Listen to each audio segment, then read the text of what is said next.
Sa ngalan ng Ama at ng Anak at ng Espiritu Santo, Amen. ang pagpapala at kapayapaan mula sa Diyos na Ama natin at sa Panginoong Hesukristo naway sumainyo. At sumaiyo rin. Ang kapayapaang ibinibigay sa atin ng Panginoon ay hindi ang uri ng kapayapaang hatid ng mundo. Upang tayo ay maging marapat gumanap sa banal na pagdiriwang, aminin natin at pagsisihan ang ating mga kasalanan.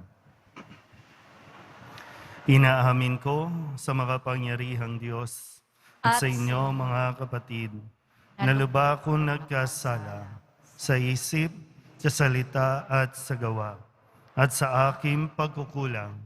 Kaya isinasamo ko sa mahal na Birhen Maria, sa lahat ng mga anghel at mga banal, at sa inyo mga kapatid, na ako'y panalangin sa Panginoong ating Diyos. Kawaan tayo ng makapangyarihang Diyos, patawarin tayo sa ating mga kasalanan, at patnubayan tayo sa buhay na walang hanggan. Amen. Panginoon, kaawaan mo kami. Panginoon, kaawaan mo kami. Kristo, kaawaan mo kami. Kristo, kaawaan mo kami. Panginoon, kaawaan mo kami. Panginoon, kaawaan mo kami.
Manalangin tayo. Ama naming makapangyarihan, lingid sa aming paningin ang mga inihanda mo para sa mga nagmamahal sa iyo. Padaluyan mo sa amin ang agos ng iyong pag-ibig upang sa pagmamahal namin sa iyo ng higit, makamtan namin ang iyong mga pangakong di malirip na hindi pa sumasagi sa isip namin o panaginip. Iniluluhog namin ito sa pamamagitan ni Jesucristo, kasama ng Espiritu Santo, magpasawalang hanggan. Amen. Magsiupo muna ang lahat. Pagbasa mula sa aklat ni Propeta Jeremias. Noong mga araw na iyon, sinabi ng mga pinuno sa hari, "Kamahalan, dapat ipapatay si Jeremias. Sa kasasalita niya ay matatakot tuloy ang mga kawal, pati ang mga mamamayan. Hindi nakatutulong sa bayan ang taong iyan.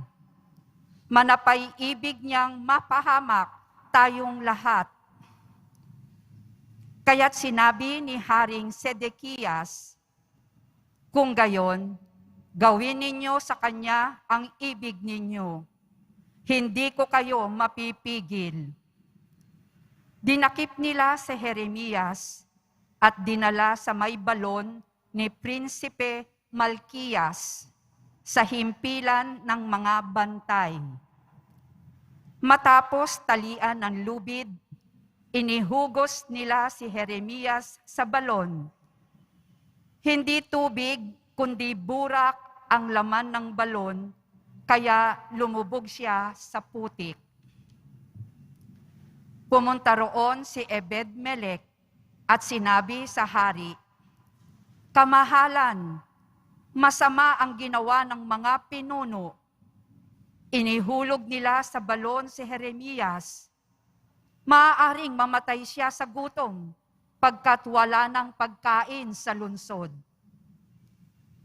Iniutos ng hari na magsama si Ebed-Melech ng 3 lalaki at pagtulong-tulungan nilang iahon sa balon si Jeremias at baka mamatay.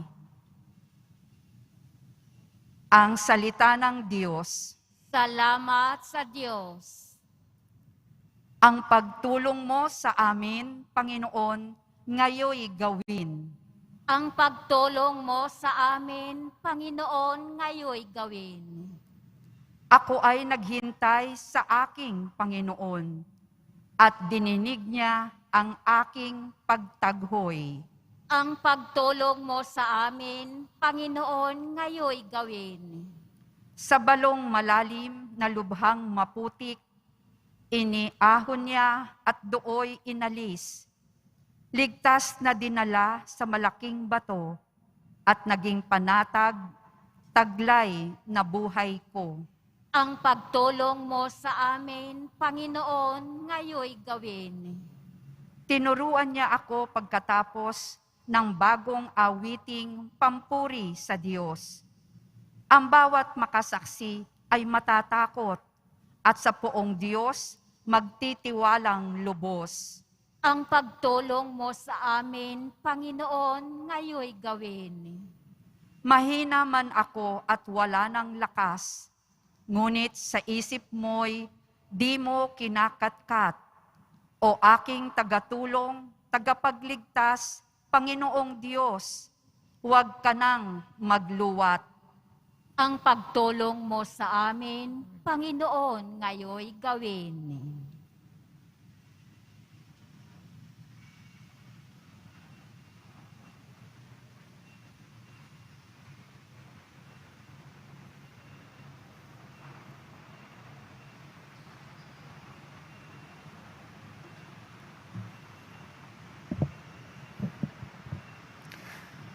Pagbasa mula sa sulat sa mga Hebreo.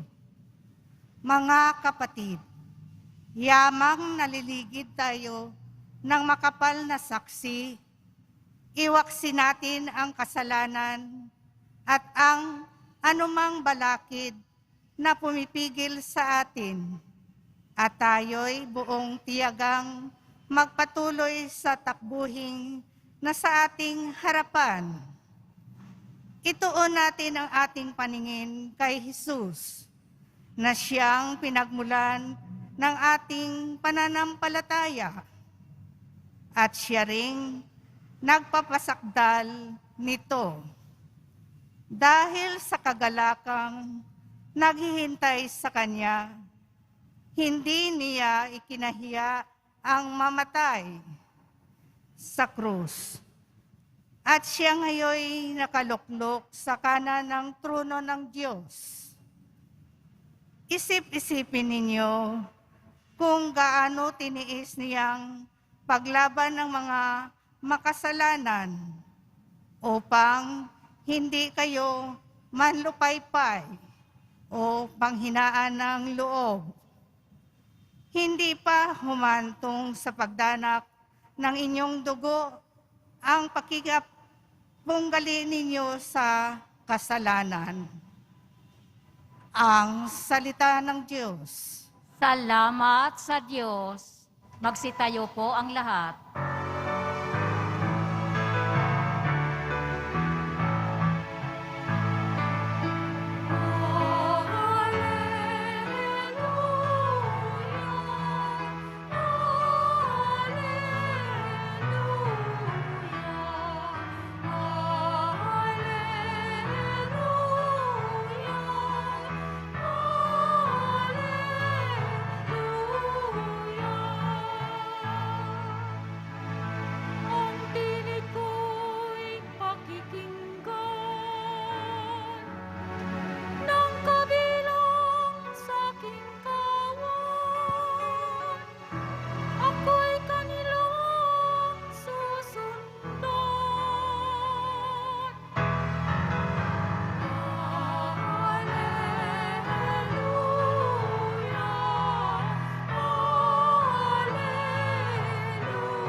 Sumainyo ang Panginoon. At sumaiyo rin. Ang mabuting balita ng Panginoon ayon kay San Lucas. Papuri sa iyo, Panginoon. Noong panahong iyon, sinabi ni Jesus sa kanyang mga alagad, "Naparito ako upang magdala ng apoy sa lupa at sana'y napagningas na ito. May isang binyag pa na dapat kong tanggapin at nababagabag ako hanggat hindi natutupad ito. Akala ba ninyo'y pumarito ako upang magdala ng kapayapaan sa lupa? Sinasabi ko sa inyo, hindi kapayapaan, kundi pagkakabahabahagi. Mula ngayon, ang 5 katao sa isang sambahayan ay mababahagi. 3 laban sa 2 at 2 laban sa 3. Maglalaban-laban ang ama at ang anak na lalaki, ang ina at ang anak na babae, at gayon din ang biyanang babae at manugang na babae." Ang mabuting balita ng Panginoon. Pinupuri ka namin, Panginoong Heso Kristo. Magsiupo muna ang lahat. Isang magandang umaga po sa inyong lahat. Palapakan natin ang pong Jesus Nazareno. Sana po ay hindi lang naiwan sa ating mga pandinig ng sinabi na maglalaban-laban ang pamilya, maglalaban-laban ang ina at anak, maglalaban-laban ang manugang at biyanan. Linawin natin ng mabuti para yung konteksto at tamang konteksto ang atin pong mapulot sa araw na ito. Ayaw ng Diyos na naglalaban-laban tayo, ayaw ng Diyos na nag-aaway-away tayo. Kaya peace, no? Peace tayo. Yan. Dahil si Kristo ang prinsipe ng kapayapaan, Prince of Peace. Pero sa atin pong narinig, sabi niya, hindi ako, akala ba ninyo, nagpunta ako dito para magdala ng kapayapaan? Hindi kapayapaan, kundi pagkakabahabahagi. Bakit ba'y pinadala ng Diyos ang kanyang bugtong na anak? Di ba para tayo maligtas? Maligtas saan? Sa kasalanan. Kasi pag hindi napigilan, baka lahat na ng tao mamuhay na sa kasalanan. Kaya dumating si Kristo para i-divide, para magdala ng apoy. Sige, tingnan natin. No? Sabihin nyo nga po, kapayapaan. Yan. Ano ba yung pagtingin ng mundo pag sinabing kapayapaan? Gusto natin yung mayroon tayong kapanatagan, yung tinatawag nating peace of mind. Yan. Gusto natin yan. Pero ano ba ang sinasabi ng kapayapaan? Sa sinasabing kapayapaang hatid ni Kristo. Na paano ba natin ito matatamo? Sabi kasi ng mundo, sa unang pagbasa, ganito yung si Haring Sedekias, no? Sa aklat ni Propeta Jeremias. May mga nagpunta kay Haring Sedekias. No? Sabi, "Mahal na hari, kailangan mamatay si Jeremias. Kasi natatakot yung ating mga kawal, natatakot yung mamamayan sa kanyang ipinapahayag." Babalikan natin ng konti. Ano ang ipinasabi ng Panginoon kay Jeremias para sa mga tao? Pagsisihan at talikdan ang mga kasalanan. Magbalik loob sa Diyos kung ayaw ninyong makaranas ng kaparusahan. Dahil laganap yung pagtataksil, yung pagsuway sa Diyos. So itong si Jeremias, nagsasalita, nagpapahayag. So yung mga grupo ng mga tao na kontra sa kanya, nasasaktan sa katotohanang ipinapahayag ni Jeremias ang nagpunta sa hari. "Hayaan ninyo kami, patayin namin yang si Jeremias para no, bago pa tayo lubusan na no, mapahamak, ano ang sabi ni Haring Sidikiyas? Okay. Gawin ninyo kung anong gusto nyong gawin sa kanya. Yan. Parang wala tayong pagtatalo-talo. Sige, trip nyo yan eh. Okay. So kinuha si Jeremias, tinapon sa balon. May grupo din. Grupo ni Ebed-Melech. Sabi ni Ebed-Melech, mahal na hari, mali ang ginawa nilang paghatol ng kamatayan kay Jeremias. Mamamatay yun sa balon. Sabi ni Sidikiyas, sige, kunin nyo. Yan. Parang, di ba? Kasi ganun yung para may kapayapaan, kung ano yung trip nyo, ibigay. Kung ano yung gusto mo, ibigay para tahimik tayo. Wala nang debate, wala nang pagtatalo-talo, ibigay na yan. Yun ang kapayapaang sinasabi ng mundo. Ang kapayapaan na sinasabi ni Kristo, yung kaya mong manindigan sa kung ano ang katotohanan. Mamili ka. Mahirap kasi na palasimba tayo, lalong-lalo na paglinggo, simba tayo ng simba, sigaw tayo ng sigaw ng, Viva Nazareno, Viva!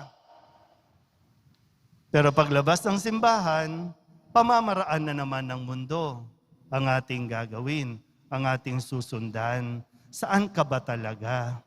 Maguguluhan ka eh. Lalo kang walang kapayapaang mararanasan.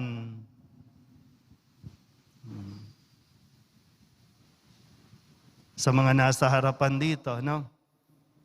Mga magpapakumpil. Marami po dito magpapakumpil kasi magpapakasal. Ang sabi kasi ng Nazareno, kung magpapakasal o magsasama, magpakasal. Sabi nga ng Nazareno, iiwan ng lalaki ang kanyang ama't ina, magsasama sila ng kanyang asawa, at sila'y magiging isa. At ang pinagsama ng Diyos, huwag paghiwalayin ng tao. Yun ang sabi ng Nazareno. Ang sabi dyan sa labas, yes to divorce. Payagan na natin mag-divorce para magkaroon ng kapayapaan. Ang mga mag-asawang nag-aaway-away araw-araw. Ito ang solusyon. May kapayapaan ba talaga? Sa lahat ng mga naghiwalay dito, may kapayapaan ba talaga? Kapag naghiwalay kayo, pumapasok kayo ulit sa panibagong gulo. Nagkakalat lang kayo ng problema. Nagkakalat lang kayo ng virus na magdudulot ng lalong higit na problema. Pero sige na, payagan nyo na yan. Ngayon, mamili ka. Kaya nga mayroong division. Mayroong pagkakabahabahagi. Kasi kung anong pinaniniwalaan mo, pinaninindigan mo, dapat dun ka. Kung sa mga turo ng Poong Nazareno, dun ka. Kung ayaw mo sa Poong Nazareno, di dun ka. May division. Naalala ko po, no? Kamakailan lang, maraming mga deboto ng Poong Nazareno, maraming nagsasabing Katoliko ang na-disappoint sa simbahan. Kasi ang sinasabi ng simbahan, ang sinasabi ng Poong Nazareno, huwag kang magnanakaw, huwag kang papatay. Sabi ng mundo, okay lang yan. Total, lahat naman nagnanakaw eh. Lahat naman pwede na. Masamang ugali niyan, patayin na yan. Sabi ng marami, tumahimik na lang kayo, Father. Huwag kayong makailam. Hindi. Maghiwalay tayo. Saan ka ba talaga? Okay lang yan, no? May mga pagkakataon talaga na kung iwan ka, kung iwanan ka ng mga tao, kung i-unfriend ka ng mga tao, okay lang yan. Hindi ka walan. Dati naman, wala namang mga Friendster, Facebook na yan. Wala namang social media. Mas tahimik nga ang buhay mo nung walang social media. Uy, ano? Di ba? Basta't maging malinaw lang sa atin kung sino ang ating pinaniniwalaan. Sana, hindi tayo magkamali ng ating paninindigan. Ang nakakatiyak lang, kapag si Kristo ang pinili natin, hindi tayo magkakamali.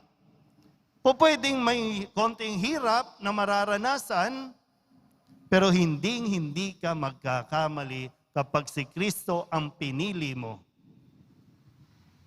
At kapag si Kristo ang pinili mo, mararamdaman mo yung tinatawag nating inner peace.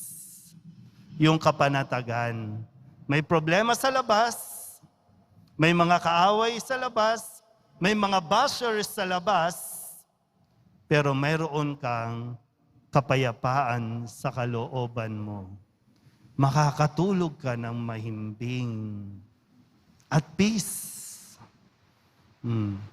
Sa mga magpapakasal, pwede pang umatras, ha? Pwede pa.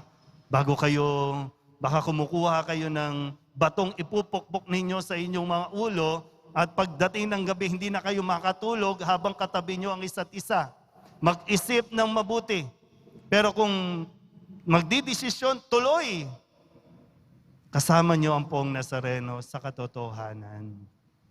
Kaya nyo yan. No, mapagtatanggumpayan ng bawat mag-asawa.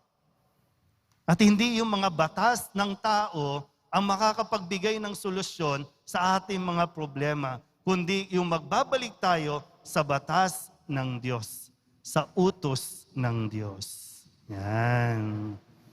Pero sana po, yung mga umalis, dahil lamang sa mga aral, no, kasi sinabi na ngang, wag sa magnanakaw, wag sa mga pumapatay, wag sa pagsisinungaling, sana po ngayon matauhan na, balik na kayo kay Kristo. Handa naman tayong tanggapin ni Kristo. May mga bashers, okay, hayaan mo yan.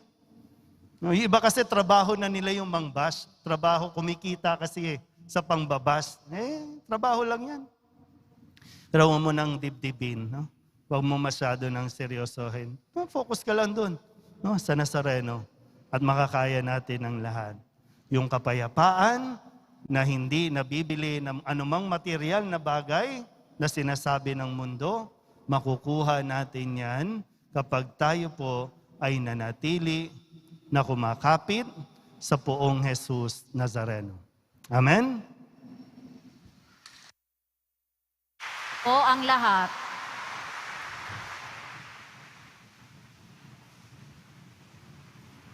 Ipahayag natin ang ating pananampalataya.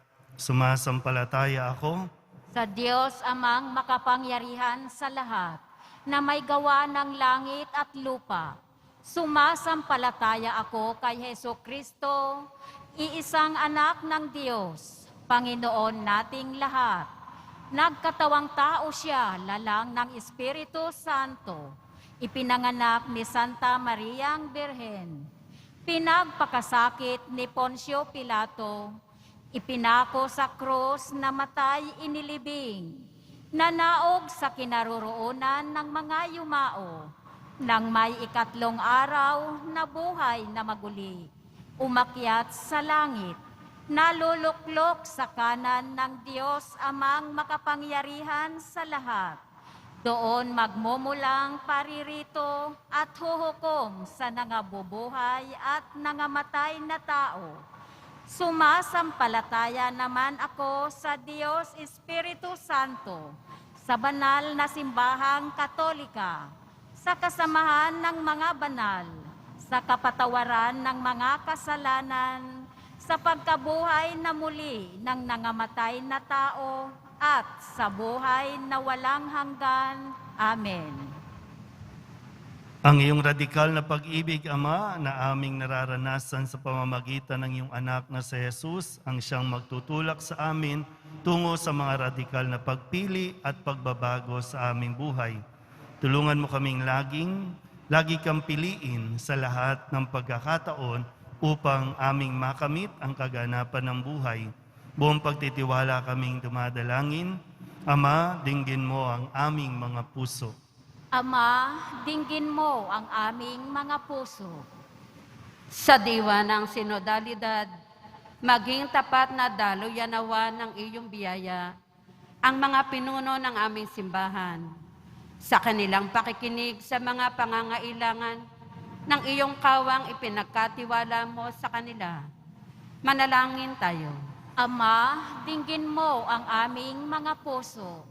Sa pagkaantig sa iyong labis at radikal na pag-ibig, Ama, piliin nawa ng aming mga pinunong nasyonal at lokal at kaming mga mamamayan ang kabutihang pangkalahatan at pagkalinga sa kalikasan, saan man at kailanman. Manalangin tayo. Ama, dinggin mo ang aming mga puso. Sa aming pagtutulad sa iyong walang pasubaling pag-ibig, Ama, lumago nawa ang bawat pamilya sa pag-ibig. Tulungan mo ang bawat miyembro ng bawat pamilya na manatili sa pag-ibig, lalong-lalo na sa mga pagkakataong mahirap umibig. Manalangin tayo. Ama, dinggin mo ang aming mga puso. Sa kanilang pagbabalik sa iyong piling, yakapin mo sa iyong pag-ibig ang aming mga yumaong mahal sa buhay.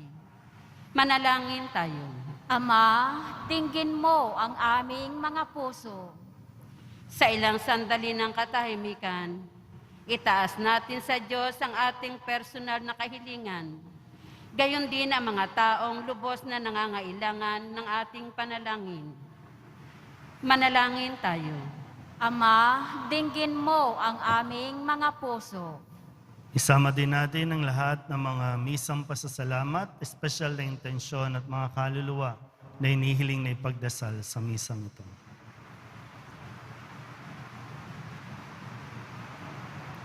Ang lahat ng ito inihiling namin sa ngalan ni Kristong aming Panginoon. Amen. Magsiupo muna ang lahat.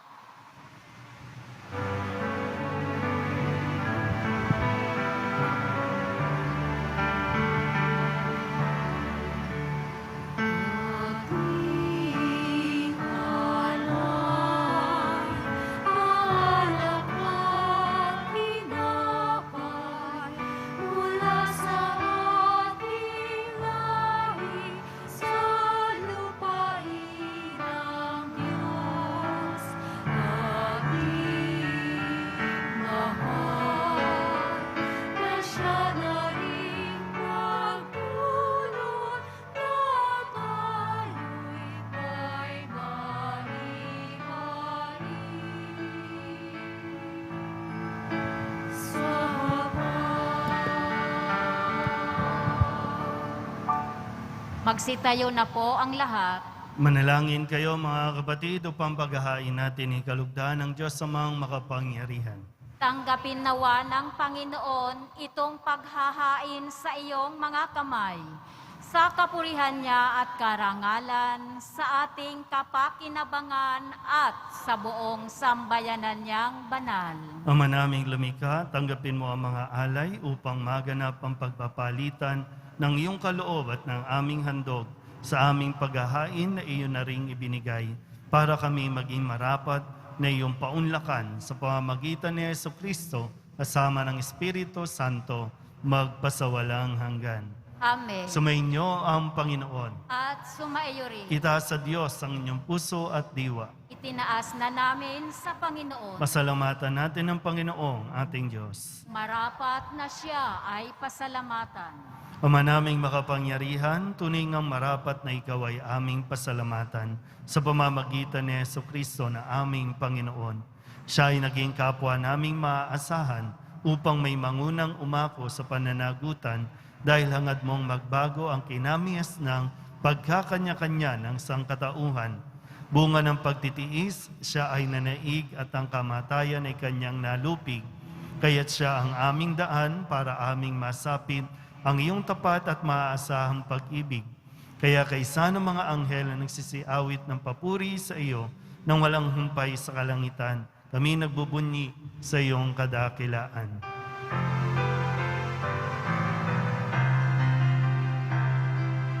Santo, Santo, Santo, Panginoong Diyos ng mga hukbo, napupuno ang langit at lupa ng kadakilaan mo. Hosana sa kaitaasan, pinagpala na paririto sa ngalan ng Panginoon. Hosana sa kaitaasan.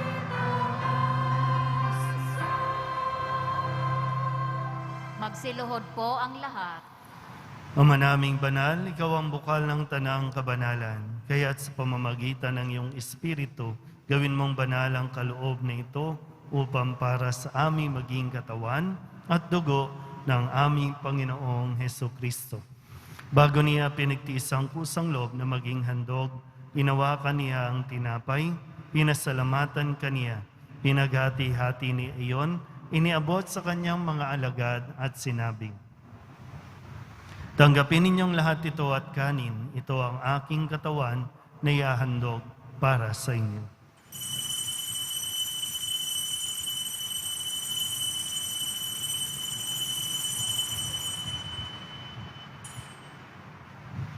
Gayun din naman, nang matapos ang hapunan, hinawakan niya ang kalis, muli kaniyang pinasalamatan. Iniabot niya ang kalis sa kanyang mga alagad at sinabi, tanggapin ninyong lahat ito at inumin. Ito ang kalis ng aking dugo, ng bago at walang hanggang tipan, ang aking dugo na ibubuhos para sa inyo at para sa lahat, sa ikapagpapatawad ng mga kasalanan. Gawin ninyo ito sa pag-alaala sa akin.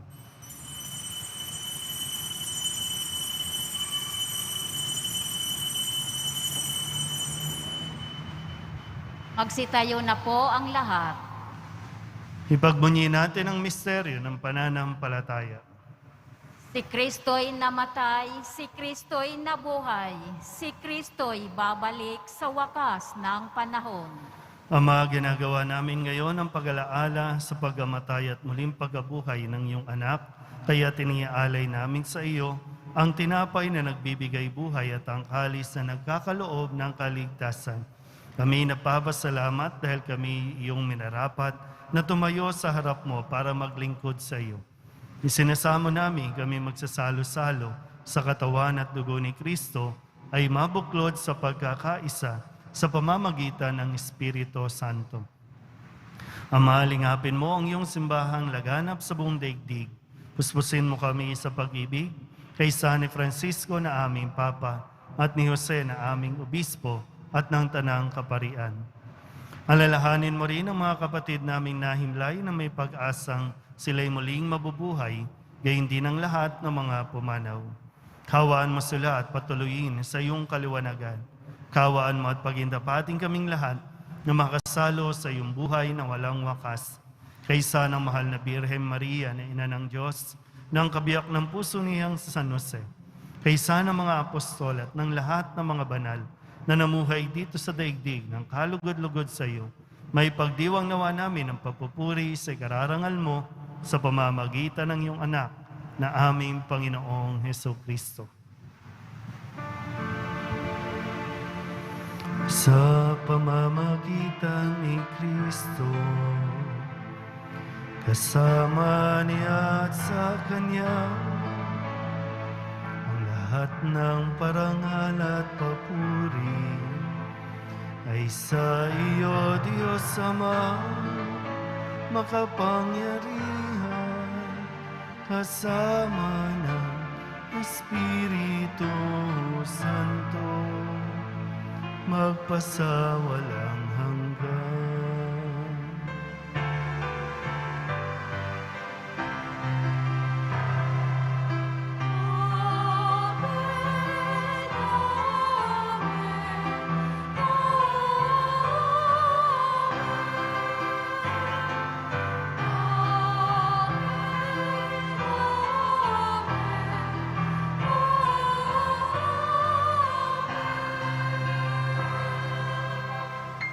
Buong kababaang loob tayong tumawag sa ating Panginoon ng Ama namin.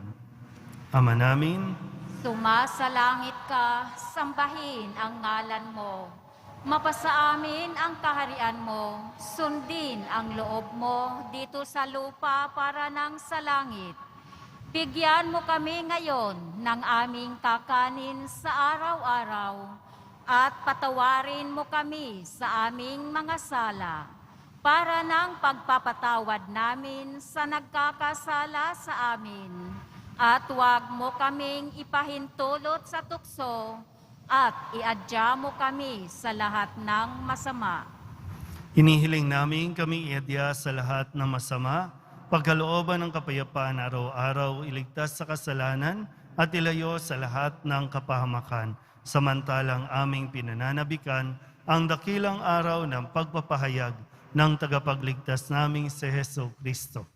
Sapagkat iyo ang kaharian at ang kapangyarihan at ang kapurihan magpakailanman. Amen.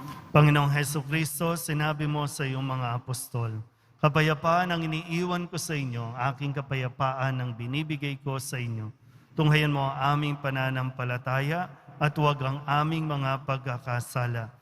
Pagkalooban mo kami ng kapayapaan at pagkakaisa ayon sa iyong kalooban, kasama ng Espiritu Santo, magpasawalang hanggan. Amen. Ang kapayapaan ng Panginoon ay laging sumainyo.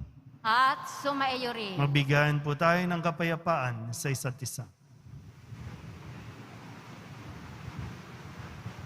Kordero ng Diyos na nag-aalis ng mga kasalanan ng sanlibutan, maawa ka sa amin.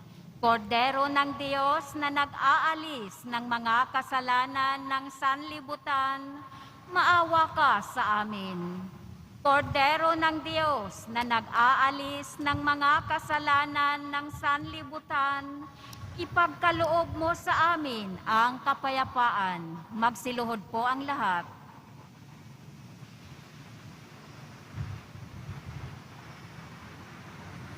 Ito ang kordero ng Diyos. Ito nag-aalis ng kasalanan ng sanlibutan. Mapalad ang mga inaanyayahan sa kanyang piging. Panginoon, hindi ako karapat-dapat na magpatuloy sa iyo, ngunit sa isang salita mo lamang ay gagaling na ako.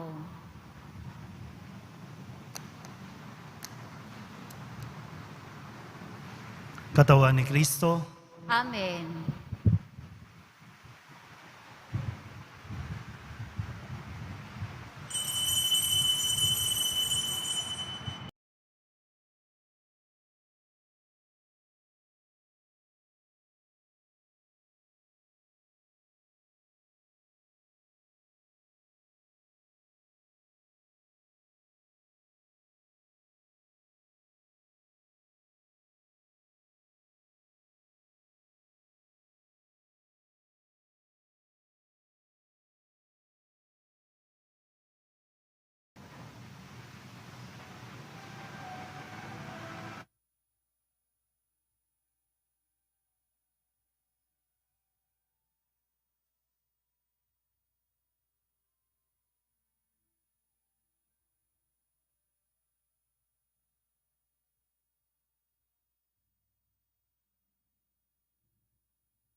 Announcement, magkakaroon po tayo ng second collection para suportahan ang mga Diocesan Press Missionaries ng Mission Society of the Philippines para sa kanilang mga pangangailangan.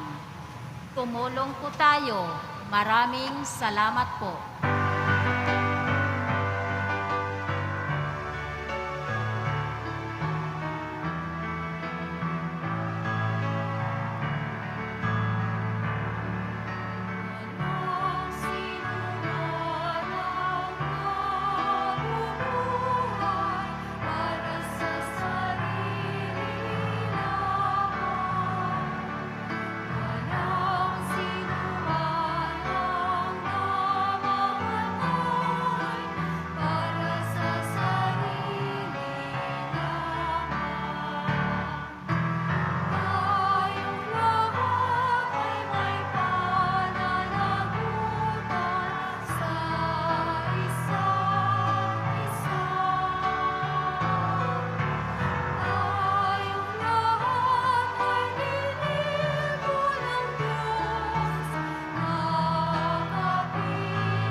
Magsitayo na po ang lahat. Manalangin tayo. Ama naming mapagmahal, sa banal na pakikinabang, si Kristo ay aming pinagsaluhan. Inihiling namin kami maging katulad niya sa langit, pakundangan sa kanyang pagiging aming kaparis bilang tagapamagitan kasama ng Espiritu Santo, magpasawalang hanggan. Amen. Mahal na pong Jesus Nazareno, inihayag mo sa pamamagitan ng krus ang walang maliw na pag-ibig ng Diyos sa sangkatauhan. Pakinggan mo ang kahilingan ng iyong angka na nagsusumamo sa iyo. Makamtanawa nila ang inyong katugunan at tanggapin ang kasagutan na may utang na loob na tinatanaw. Basbasan din po ninyo mga dala-dala nilang mga imahin at dasalan at lahat ng mga may karamdaman. Sa pamamagitan ng bendisyon na ito, naway maalala nila ang pangako nila noon sa binyag na ikaw ay kanilang iibigin at paglilingkuran bilang Panginoon magpasawalang hanggan. Amen. At pagpalain kayo ng makapangyarihang Diyos, Ama at Anak at Espiritu Santo. Amen. Mayo kayong taglay ang kapayapaan ng Poong Jesus Nazareno. Salamat sa Diyos. Viva Poong Jesus Nazareno! Viva Poong Jesus Nazareno! Viva Poong Jesus Nazareno! Magandang umaga.